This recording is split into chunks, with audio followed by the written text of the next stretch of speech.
É hora de um novo episódio do quadro Direito Agrário com o advogado e especialista em legislação rural e ambiental, Pedro Mendes. E o assunto pessoal deste capítulo são as unidades de conservação que já somam quase 20% do território brasileiro. Já tratamos deste tema anteriormente, mas sempre é bom frisar, que boi gordo vindo de áreas embargadas automaticamente estão proibidos de serem abatidos. E mais, o cerco tem fechado agora contra os fornecedores indiretos, ou seja, dos criadores que vendem bezerros e gado magro para os engordadores. Mas os detalhes sobre o que são essas unidades de conservação, a gente confere aqui na tela.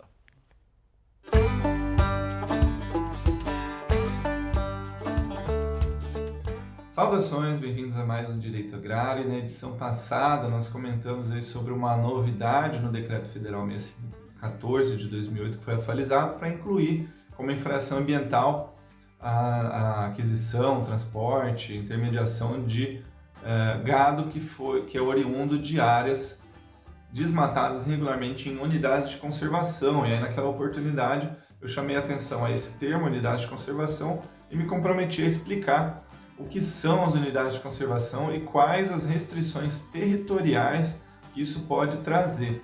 Bom, conforme a Lei Federal número 9985 de 2000, já bastante antiga, as unidades de conservação, elas são todo aquele espaço territorial e os seus recursos ambientais com características naturais relevantes que justificam a intervenção do poder público por meio de decreto para determinar a conservação e os limites num regime especial de proteção e de administração.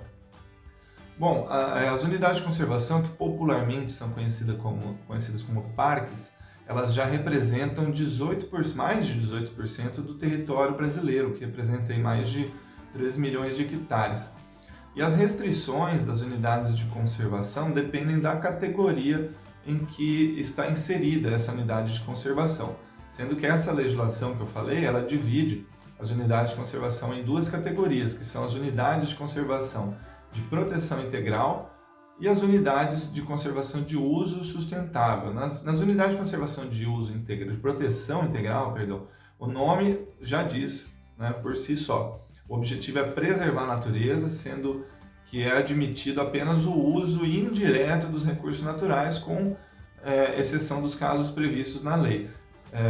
As unidades de proteção integral, elas se dividem em mais 5 categorias, que são a estação ecológica, reserva biológica, parque nacional, monumento natural e refúgio de vida silvestre. Quando vocês ouvirem falar desses nomes de categorias, é uma unidade de conservação de proteção integral. Nas unidades de uso sustentável, é permitido conciliar a conservação da natureza com o chamado uso sustentável da parcela dos recursos naturais que foi desapropriada ou decretada como unidade de conservação. As unidades de conservação de uso sustentável, por sua vez, são 7 categorias. A área de proteção ambiental, a famosa APA, as áreas de relevante interesse ecológico, a floresta nacional, reserva extrativista, a famosa reserva particular do patrimônio natural, RPPNs, reserva de fauna, reserva de desenvolvimento sustentável. É interessante lembrar que há muitas áreas no país que, embora tenham sido decretadas por decreto federal, estadual, municipal, como unidades de conservação, ainda não foram indenizadas ao proprietário pelo poder público, não foram pagas essas áreas pelo poder público, ele perdia essas áreas.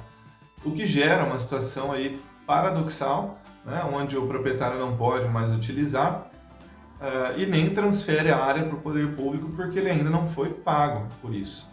Nessas situações, o Código Florestal, que agora contempla seus 10 anos de existência, ele permitiu aos desapropriados por unidades de conservação que negociem essas áreas como cotas de reserva legal, na proporção de uma cota para 1 hectare, com aqueles que não possuem vegetação nativa suficiente para compor a sua área de reserva legal. É um procedimento que se chama de compensação de reserva legal, de forma que estas áreas, após a negociação entre o detentor delas e o proprietário que necessita compensar, elas passam a ser de titularidade definitiva do governo, por meio de doação ao poder público, que acaba regularizando definitivamente essa situação dos conhecidos parques de papel, né?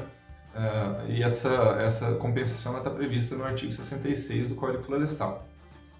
Além disso, uma outra situação muito interessante para esses casos é que existe a possibilidade de reconhecimento da caducidade desse decreto, que apenas fez a desapropriação da área, mas ainda não pagou, ou seja, a perda dos efeitos desse decreto pelo longo período de tempo que ele existe.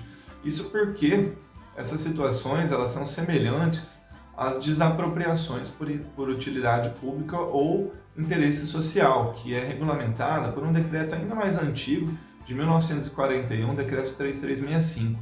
E ele orienta no artigo 10 que a desapropriação ela tem que se efetivar mediante acordo ou acontecer judicialmente dentro de 5 anos contados da expedição do respectivo decreto, né? E fim desse prazo, o decreto vai caducar, né? O mesmo artigo desse decreto também orienta que somente decorrido 1 ano é que vai poder essa mesma área ser objeto de um novo decreto. E por outro lado, também, para quem precisa buscar esse direito, em 5 anos acaba o direito de propor ação de indenização para as restrições decorrentes desse decreto da unidade de conservação. Bom, e aí por fim, não menos importante, no entorno dessas unidades de conservação também podem acontecer restrições de uso nas propriedades urbanas ou rurais, né, as chamadas zonas de amortecimento. É um local onde as atividades humanas elas estão sujeitas a normas e restrições específicas para minimizar os impactos sobre essas unidades de conservação. Então, portanto, antes de comprar uma propriedade rural, sempre verifique se a região está sob estudo, né, de criação de alguma unidade de conservação ou se está próxima, para não ser surpreendido com restrições de uso da sua propriedade, né? As unidades de conservação elas podem ser criadas pela União, pelos estados e pelos municípios, né? Então vai ser necessário buscar nesses bancos de dados. Fique atento, saudações e até a próxima!